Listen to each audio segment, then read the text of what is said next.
Hello friends, welcome to PES. This is Varun Mahajan. तो चलिए start करते हैं हमारा ब्लू फ्लैग सर्टिफिकेशन। तो ये बेसिकली हम बात करेंगे, एक बड़ा एक इंपॉर्टेंट टॉपिक है, तो हम इसको स्किप नहीं कर सकते क्योंकि आपके आने वाले जो एग्जाम है वहाँ पे यहाँ से एक ना एक क्वेश्चन तो बन ही सकता है।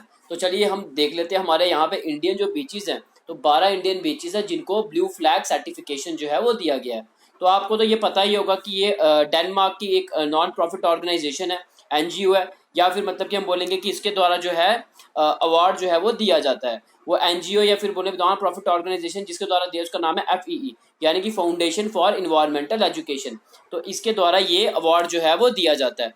तो बेसिकली यहाँ पे अगर हम बात करें, यहाँ पे यही चीज़ है कि मतलब कि वो बीच जहाँ पे इन्वायरमेंटल एजुकेशन प्रोवाइड की जाए, लोगों को बेसिकली जो है वो बताया जाए, वहाँ की डेवलपमेंटल अथॉरिटी जो है उसकी रिस्पॉन्सिबिलिटी बनती है, उसकी ड्यूटी बनती है कि वहाँ पे लोगों को जो है बताया जाए हमें बीचेस को जो है वो गंदा नहीं करना, और लोग वहाँ की बीचेस को गंदा ना करें, साफ रखे, साफ सफाई जो बनी रहे, वहाँ पे जो है क्लीनलीनेस जो है वो होनी चाहिए। क्योंकि अगर इन्वायरमेंट, अगर हमारे वहाँ पे साफ सफाई होगी, इन्वायरमेंट हमारा जो है वो क्लीन रहेगा, क्लीन और ग्रीन रहेगा, तब भी हो पाएगा। अगर हम वहाँ पे गंद वगैरह जो है वो ना फैलाएं।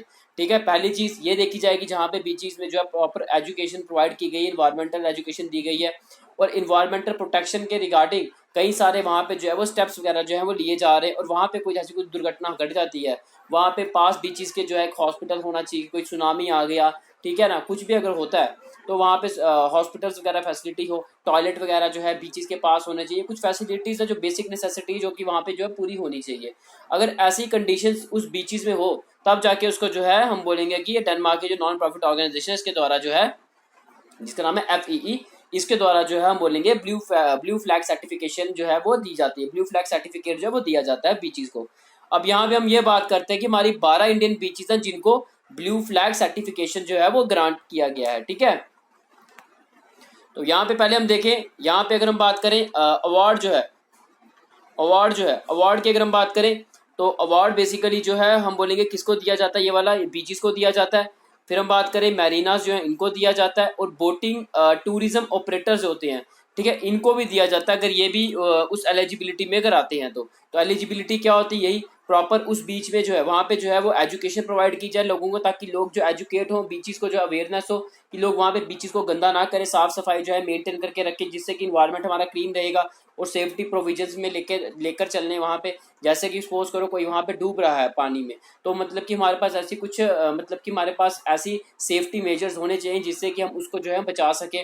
ठीक है, या फिर कोई सुनामी जैसी कंडीशन आती है, हमारे पास कुछ सेफ्टी मेजर्स होने चाहिए वहाँ पे, हॉस्पिटल, उसके बाद जैसे कि टॉयलेट्स वगैरह, ये सारी चीज़ें जो हम बोले कि वहाँ पे चीज़ें जो है वो होनी चाहिए। तो वही इन्वायरमेंटल प्रोटेक्शन जो है उसके रिगार्डिंग भी अगर वहाँ पे पर्टिकुलर बीच में स्टेप्स वगैरह जो है वो लिए जा रहे हैं, ठीक है, तो हम बोलेंगे कि उसको ब्लू फ्लैग सर्टिफिकेशन जो है वो दे दिया जाता है। अब वही देखा मेन कैटेगरी क्या है, कि वही मैंने आपको वही चीज़ें बार बार रिपीट होती जा रही हैं। देखो, इन्वायरमेंटल एजुकेशन हो, ठीक है, बता दिया मैंने, वाटर की क्वालिटी जो है वो प्रॉपर मेंटेन रहे, क्लीन वाटर रहे, ठीक है, फिर वही जो समुद्र का पानी जो भी होगा वो साफ सुथरा होना चाहिए। फिर हम बात करते हैं इन्वायरमेंट को मैनेज प्रॉपर सही तरीके से जो है वो किया जाए, और सेफ्टी मेजर्स वगैरह जो है प्रॉपर उस बीच में होने चाहिए। जब ये सारी कंडीशंस जिस बीच में ये एप्लीकेबल होंगी, अप्लाई होंगी, तो हम बोलेंगे कि वो उसको ब्लू फ्लैग सर्टिफिकेशन जो है वो दे दिया जाता है। अब हम यहाँ पे बात करते हैं हमारी इंडिया की 12 बीचेस हैं जिसको ब्लू फ्लैग सर्टिफिकेट जो है वो दिया गया है। पहले आ गई हमारी ईडन बीच, पुदुचेरी में है। फिर आ गई हमारी गोगला बीच, दीव में है। फिर आ गई गोल्डन बीच, उड़ीसा में है। फिर आ गई कप्पड़ बीच, केरला में है। फिर आ गई कसोर कोड बीच, कर्नाटक में है। फिर हम बात करते हैं कि कोवलम बीच, तमिलनाडु में है। फिर आ गई पदुबिदरी बीच, ये हमारी कर्नाटका में है। फिर हम बात करते हैं कि राधानगर बीच, ये अंडमान निकोबार में है। ऋषिकोंडा बीच आंध्र प्रदेश में है। शिवराजपुर बीच गुजरात में है। मिनी कॉय टुंडी बीच लक्षद्वीप में है। और कदमत बीच ये हमारी लक्षद्वीप में। ये हमारी कुछ 12 बीचेस हैं इंडिया की जिनको ब्लू फ्लैग सर्टिफिकेट जो है वो दिया गया है। तो इनकी पिक्चर्स भी एक बार देख लेते हैं। ये देखो, ये आ गई हमारी ईडन बीच, ठीक है, ये ईडन बीच आ गई पुदुचेरी में है।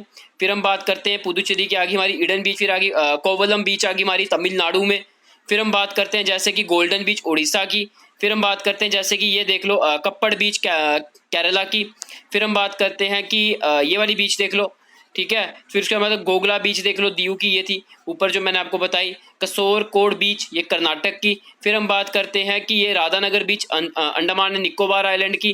फिर हम बात करते हैं जैसे कि ठुंडी बीच लक्षद्वीप की। फिर हम बात करते हैं जैसे कि ये देख लो पदुबिदिरी बीच ये कर्नाटका की। फिर हम बात करते हैं कि ये ऋषि कोंडा बीच आंध्र प्रदेश की। ठीक है ना। तो ये कुछ हमारी बीचीज हैं, ये मैंने आपको बता दिया। तो इनको जो है ब्लू फ्लैग सर्टिफिकेट जो है वो दिया गया, हमारी इंडिया की बीचीज हैं। तो बस यही था आज के लिए। तो बाकी ये है कि इसको इंपॉर्टेंट टॉपिक कर लेना, इसमें से एक आधा क्वेश्चन जो बन ही जाएगा आपके लिए। ठीक है, तो बस मिलते हैं नेक्स्ट वीडियो के साथ, नेक्स्ट टॉपिक के साथ।